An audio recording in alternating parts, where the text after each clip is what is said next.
students. Today our next concept is direction and sense. Please subscribe and share. Ishta adre like ಮಾಡಿ.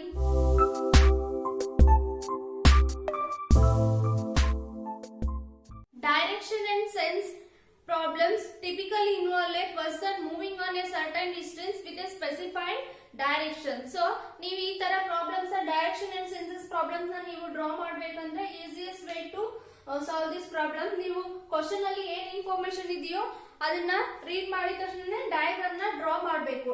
Diagram ನ draw ಮಾಡಿಬಿಟ್ಟು question ಅಲ್ಲಿ ಇರುವಂತ information ಎಲ್ಲ match ಆಗ್ತಿದೆಯೋ ಇಲ್ವೋ ಅಂತ ಒನ್ಸ್ ಚೆಕ್ ಮಾಡಬೇಕು.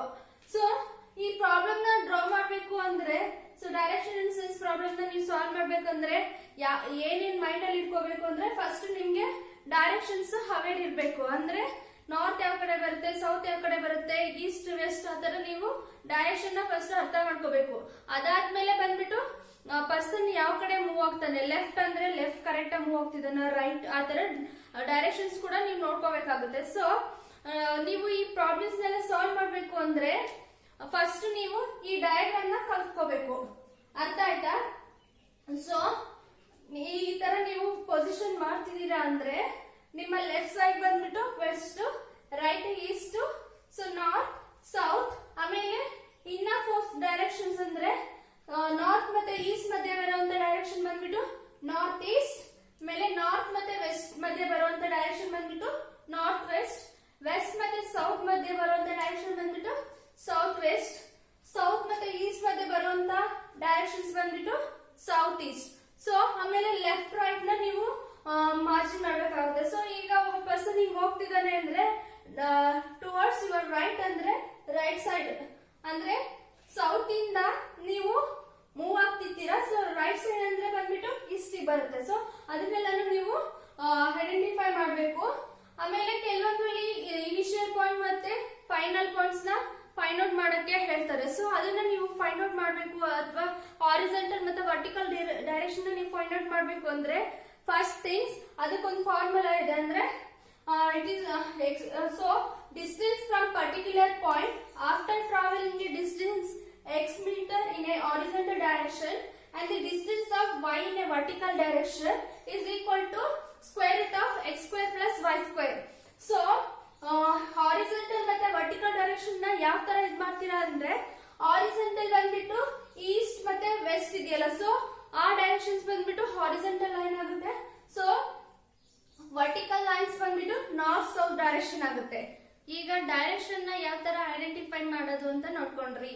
ಆಮೇಲೆ ಲೆಫ್ಟ್ ರೈಟ್ ಯಾವ ಸೈಡ್ ಬರುತ್ತೆ ಯಾವ ತರ ಐಡೆಂಟಿಫೈ ಮಾಡ್ಬೇಕು. ನೀವು ಇವಾಗ ಒಂದ್ ಪೊಸಿಷನ್ ಅಲ್ಲಿ ನಿಂತಿದ್ದೀರಾ ಅಂದ್ರೆ ನಿಮ್ ಲೆಫ್ಟ್ ಯಾವ್ದು ನಿಮ್ ರೈಟ್ ಯಾವ್ದು, ಅದೇ ತರ ನೀವು ಒಂದು ವಾಕ್ ಮಾಡ್ತಿದ್ದೀರಾ ಅನ್ಕೊಳ್ಳಿ. ಇವಾಗ ನಾರ್ತ್ ಹೋಗ್ತೀರಾ, ಸೊ ನಾರ್ತ್ ಇಂದ ಈಸ್ಟ್ ತಗೋತೀರಾ, ಈಸ್ಟ್ ಇಂದ ಬಂದ್ಬಿಟ್ಟು ಅಲ್ಲಿಂದ ಲೆಫ್ಟ್ ಯಾವ್ದು ಅಲ್ಲಿಂದ ರೈಟ್ ಯಾವ್ದು ಅಂತ ಅದನ್ನೆಲ್ಲಾನು ಐಡೆಂಟಿಫೈ ಮಾಡ್ಬೇಕಾಗುತ್ತೆ. ಸೊ ಅದ್ರ ಮೇಲೆ ಈಗ ಪ್ರಾಬ್ಲಮ್ಸ್ ನ ಸಾಲ್ವ್ ಮಾಡ್ತಾ ಹೋಗೋಣ. ಫಸ್ಟ್ ಕ್ವಶನ್ ಬಂದ್ಬಿಟ್ಟು person travel A distance of 7 kilometers towards the east from his house, then travel 7 kilometers towards north and then a distance of 7 kilometers towards east and finally 7 kilometers towards north. What is the vertical distance traveled by him? So ಇಲ್ಲಿ ಒಂದು vertical distance ನ travel ಮಾಡಿರುವಂತದನ್ನ ಕೇಳ್ತಿದ್ದಾರೆ. ನಿಮ್ಗೆ vertical ಅಂದ್ರೆ ಅದು, horizontal ಅಂದ್ರೆ ಯಾವ್ದು ಅಂತ ಹೇಳ್ಕೊಟ್ಟೆ. ಸೊ ವರ್ಟಿಕಲ್ ಬಂದ್ಬಿಟ್ಟು ನಾರ್ತ್ ಮತ್ತೆ ಸೌತ್ ಡೈರೆಕ್ಷನ್ ಇದೆಯಲ್ಲ ಆ ವರ್ಟಿಕಲ್ ಡಿಸ್ಟೆನ್ಸ್ ನ ಫೈಂಡ್ ಔಟ್ ಮಾಡೋದು. ಹಾರಿಜಾಂಟಲ್ ಅಂದ್ರೆ ಬಂದ್ಬಿಟ್ಟು ಈಸ್ಟ್ ಮತ್ತೆ ವೆಸ್ಟ್. ಅರ್ಥ ಆಯ್ತಾ? ಸೊ ಈ ಪ್ರಾಬ್ಲಮ್ ನ ಸಾಲ್ವ್ ಮಾಡೋಣ. Persons travel a distance of 7 kilometers towards east. So from his house, ಇಲ್ಲಿ ಅವನ ಮನೆ ಇದೆ, ಅವನ ಮನೆಯಿಂದ ಸೊ ನೇಮಿಂಗ್ ಮಾಡೋಣ ಡೈರೆಕ್ಷನ್ಸ್ ಇಲ್ಲಾಂದ್ರೆ ಗೊತ್ತಾಗಲ್ಲ. ಸೊ ಎ ಅಂತ ಅವನ ಮನೆ ಎ. ಸೊ ಅಲ್ಲಿಂದ 7 kilometers towards east ಅಂದ್ರೆ ಈಸ್ಟ್ ಗೆ 7 kilometers ಟ್ರಾವೆಲ್ ಮಾಡ್ತಾನೆ. Next then travels 7 kilometers towards north ಅಂದ್ರೆ ಈಗ ಇಲ್ಲಿಂದ ಈ ಡೈರೆಕ್ಷನ್ ಇಂದ ಹಿಡ್ಬಿಟ್ಟು ಮತ್ತೆ ಎಕ್ಸ್ಟ್ರಾ 7 kilometers ನಾರ್ತ್ ಗೆ ಟ್ರಾವೆಲ್ ಮಾಡ್ತಾನೆ.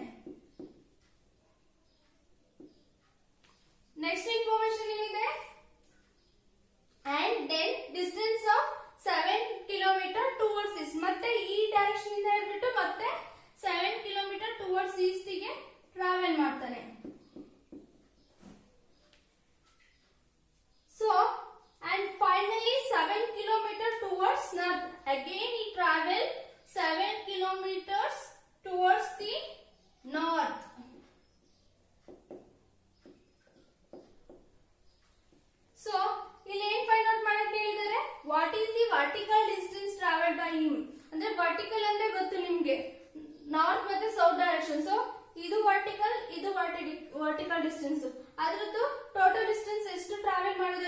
ಫೈಂಡ್ ಔಟ್ ಮಾಡಕ್ ಹೇಳಿದ್ದಾರೆ.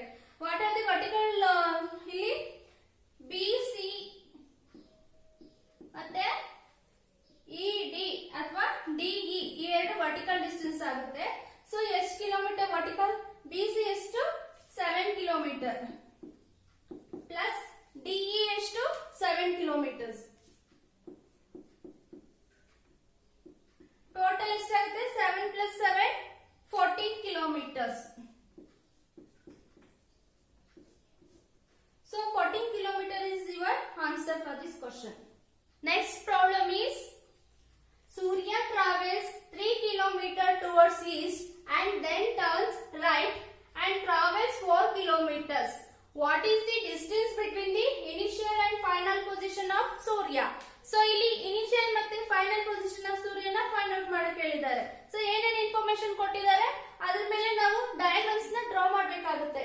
ಸೂರ್ಯ travels 3 kilometre towards east. So he travels 3 kilometers towards east and then turns right. Right side ಗೆ ಟರ್ನ್ ಆಗಿಬಿಟ್ಟು he travels again 4 kilometers. So what is the distance between initial and final position? So ಈ distance ನ ನಮಗೆ find out ಮಾಡಕ್ಕೆ ಹೇಳಿರೋದು. ಅದಕ್ಕೆ ಒಂದು formula ಹೇಳಿದೆ. ಇನಿಷಿಯಲ್ ಮತ್ತೆ ಫೈನಲ್ ಪೊಸಿಷನ್ ಅಥವಾ ವರ್ಟಿಕಲ್ ಮತ್ತೆ ಹಾರಿಜಾಂಟಲ್ ಡೈರೆಕ್ಷನ್ ಫೈಂಡ್ ಔಟ್ ಮಾಡಕ್ಕೆ. ಸೊ ಯಾವ ತರ ಅಂದ್ರೆ square root of x square plus y square. So ಇದನ್ನ x ಅಂತ ಕನ್ಸಿಡರ್ ಮಾಡಿದ್ರೆ ಇದು y, ಈ z ನ ನೀವು ಫೈಂಡ್ ಔಟ್ ಮಾಡಬೇಕು. ಸೊ x ಸ್ಕ್ವೇರ್ ಅಂದ್ರೆ 3 ಸ್ಕ್ವೇರ್ ಬಂದ್ಬಿಟ್ಟು ಮತ್ತೆ 4 ಸ್ಕ್ವೇರ್. So 9 plus 16 square root of 25. Square root of 25 is 5. 5 kilometers. It is the answer for your questions. D is the option for this question.